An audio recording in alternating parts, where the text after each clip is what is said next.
Mr. Attorney. I seek your Lordship's indulgence in taking you back to the discussion on transformation and court administration.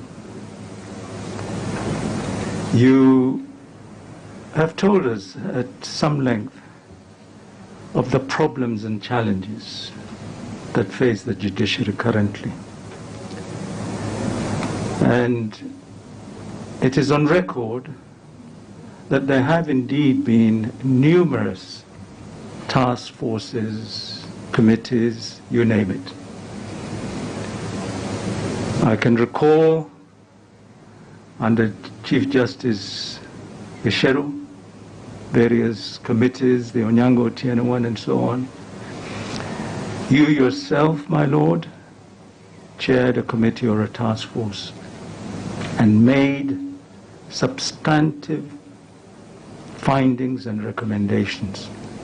And there were even committees that sat to implement those recommendations. Now my concern is this, my Lord.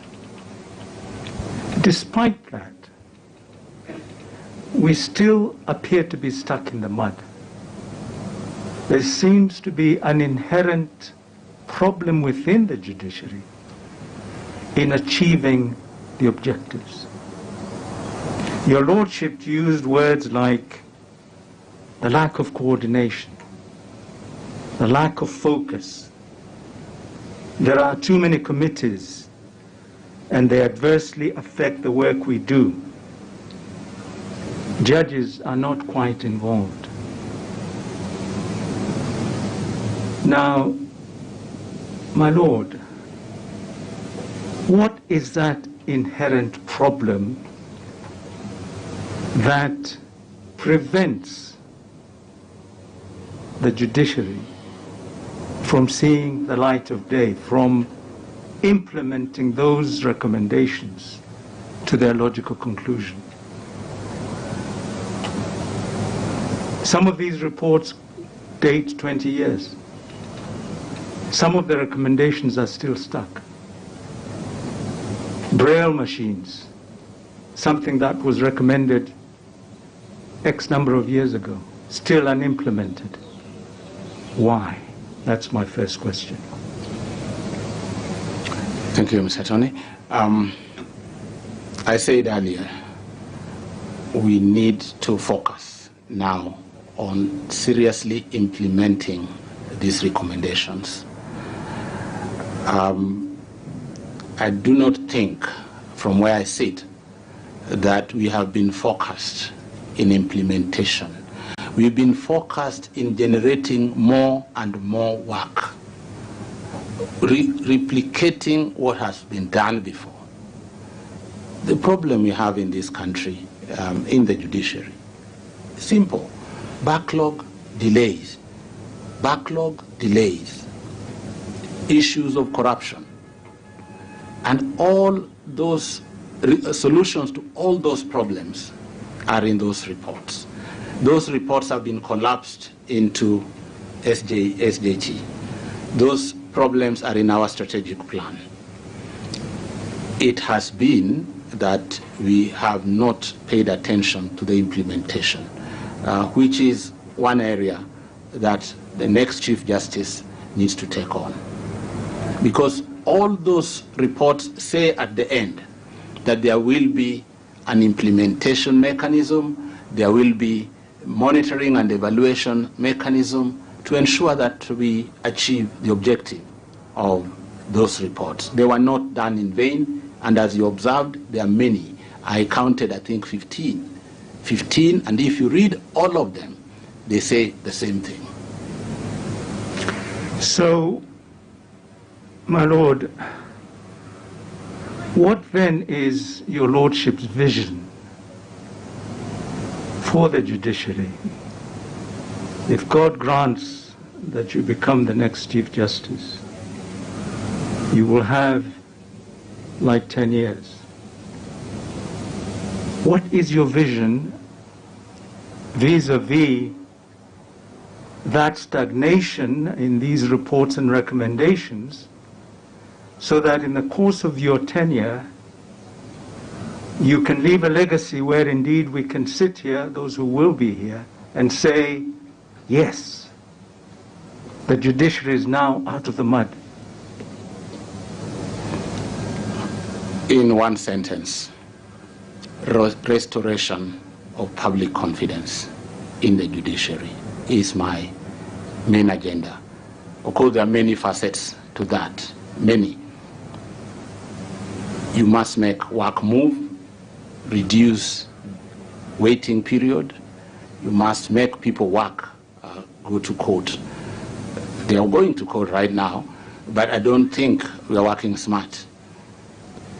And so my legacy is that of a satisfied litigant who comes to court and gets justice expeditiously. Thank you, my Lord.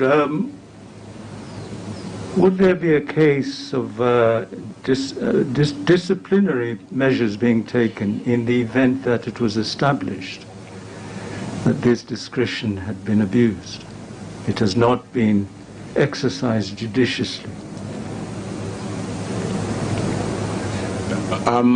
Obviously, if there is evidence of impropriety, if there is evidence of incompetence, those are grounds recognized for disciplinary action. And your Lordship would take that course of action in an appropriate case? Yes, I would. Thank you, my Lord. Now, our national values and principles of governance, as you know, my Lord, are in Article 10, good governance, integrity, transparency and accountability. Now, what would you see the role of the Honourable the Chief Justice in terms of accountability? Thank you. The Constitution starts by reminding us that the powers we exercise are not our powers. They are powers donated to us by the people. And so at every level we are accountable to the people. They are our employers. Everything we do to satisfy their needs. And so there are laws that, apart from the fact that there's an appellate system that is also a means of accountability, the law requires, the Judicial Service Act requires the Chief Justice to tell the country what the judiciary and the administration of justice in general has done and what were the challenges, what were the achievements. And that's a requirement of the law, which I think the Chief Justices have performed quite. Apart from this observation that the National Council on the Administration of Justice brings together very many players. And when we give the State of the Judiciary and Administration of Justice report, equal chance ought to be given to the other players in the report. If you look at the report, 3/4 is judiciary, very little about the other arms. Yet it's supposed to give an overview of what we have done working in synergy with the other agencies. Again, NCAJ as it is has done also some great work, but could do more by having frequent meetings, focused meetings to address some of these things in order of so that we can account to the people. The one area I commend NCAJ under the leadership of the retired Chief Justice is the manner in which the COVID situation was handled by the agencies in this council. They came together, they agreed what the police were going to do, what was going to happen in prisons and in courts. And that's how we need to work, so that the synergy Even in terms of trials in court, we need to be able to coordinate and cooperate. I move on to my final area and my final question, which is this. In the course of your career in the judiciary, you must have come across phrases like bench fixing, shopping for judges, allegations of outright bribery of judges in the various courts. That's in the public domain. And the phrase, why hire a lawyer if you can buy a judge? Now again, the subject of corruption is not new, and it has been addressed by various committees.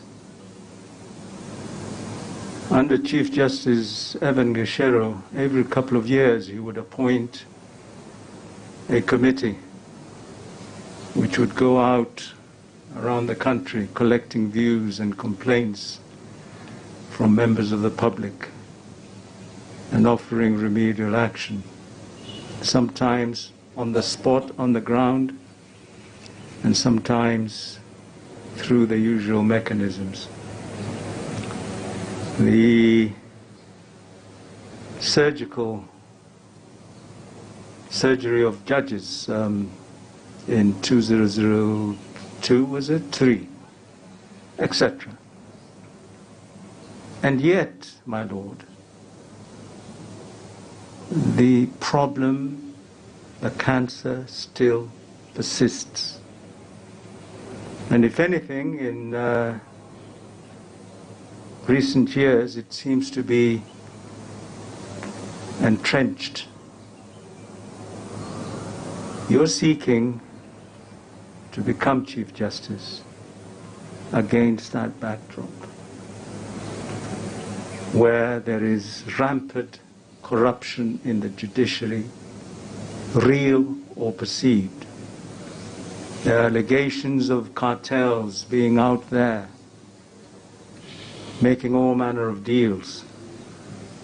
What is going to be different in your tenure, in your contribution as Chief Justice Ouko to the fight against corruption? How will you do it?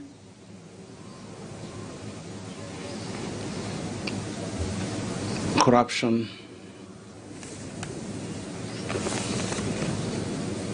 is a big problem, not just in the judiciary, but in the entire country, all sectors, all sectors.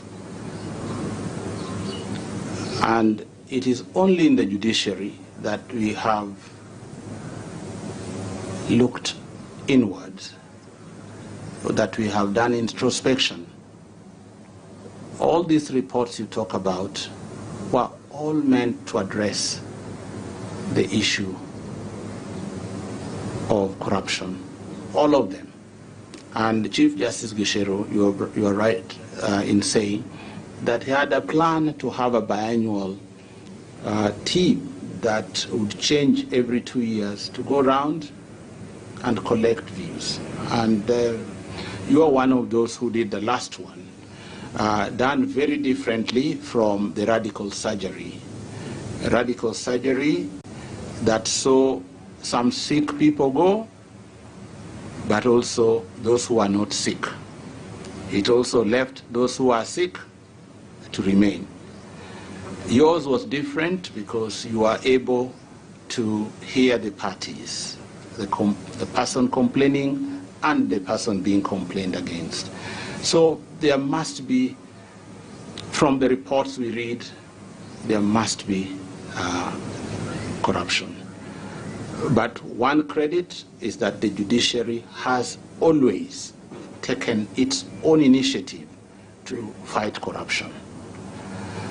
Corruption is not like, what can I say, it's like night running. Nobody runs, a night runner doesn't run during the day. It is done in the dark. It takes two to tango.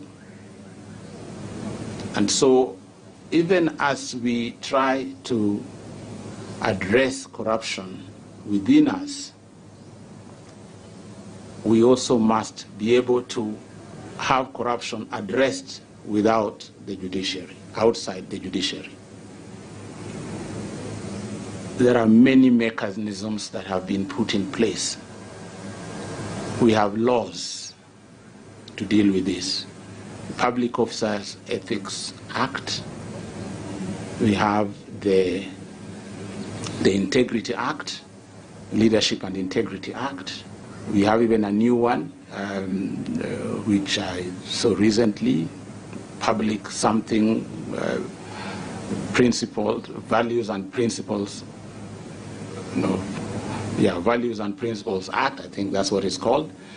And so we have filled our libraries with these laws, which are not supposed to apply only to the judiciary, but to the whole of public service.